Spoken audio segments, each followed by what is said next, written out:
Et on commence avec un appel de Frédéric Mitterrand. Dans les brumes mordorées du désert culturel de la télé-réalité française, où le téléspectateur jongle perpétuellement entre le secret adolescent de bodybuilder au QI de bulot et gloubi-boulga de saucisses saturées en cholestérol, l'émission Coups Humains nous replonge dans la beauté des parures d'antan. Si l'on n'y tutoie pas encore la luxuriance des robes de la divine Greta Garbo ou de la sublime Lorraine Bacal, on y côtoie la grâce et la chatoyante variété des tissus flamboyants. Et c'est en partie à ton talent, Christina, que nous devons ce miracle. Talent que j'oserais qualifier, puisque tu mérites désormais le titre d'égérie des couturières du dimanche, de talent aiguille. Bonsoir. Quel flatteur, Frédéric Mitterrand. Allez, on enchaîne. Marc-Olivier Fogiel, bonjour. Alors moi, je vais pas y aller par quatre chemins. Là, c'est juste l'imitation qui l'a fait rire, hein, parce que la vanne, elle n'est pas encore là. J'ai rien dit. Hein. Attends, Christina, tu vas voir. Christina Cordula, j'adore. Elle est fraîche, elle détonne, elle pétille. Une vraie bulle de légèreté. Hein. Pas comme la Damido. Hein.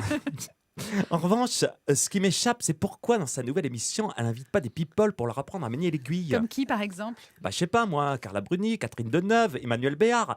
Comme ça, le jour où elles ont les coutures qui pètent, elles n'ont pas besoin de retourner chez leur chirurgien esthétique.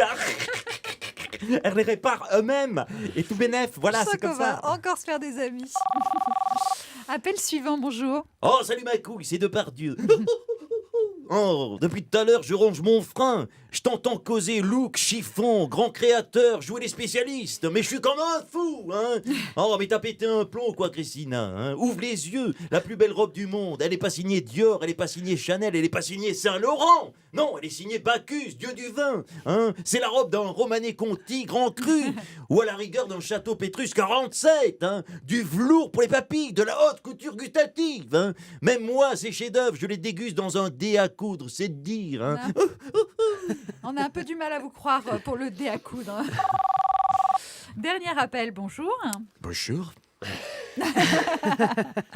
C'est Nicolas Sarkozy. J'ai changé, vous savez. Je réfléchis. Je prends du recul. Je médite. Je pense aux autres. Et du coup, je me disais, vous qui êtes spécialisé dans le relooking et l'apparence, Mme Cordula, vous n'avez jamais consulté pour dessiner des emballages alimentaires? Pourquoi? A priori, non. Hein. C'est dommage, parce qu'à l'Élysée, ils auraient bien besoin de vous en ce moment. Ils ont un flambi géant qui a le caramel qui attache au fond. Et personne n'est capable de lui changer la languette à lui. Une horreur esthétique, franchement. Heureusement, dimanche prochain, c'est les sénatoriales. L'équivalent pour lui de la Fashion Week. Mais ouais, avec un peu de chance, il va encore prendre une jolie veste, le bibendum chamallow. Merci, monsieur Sarkozy. On suivra ça avec attention. À lundi, avec Thierry Garcia pour un nouvel épisode de Allô les stars.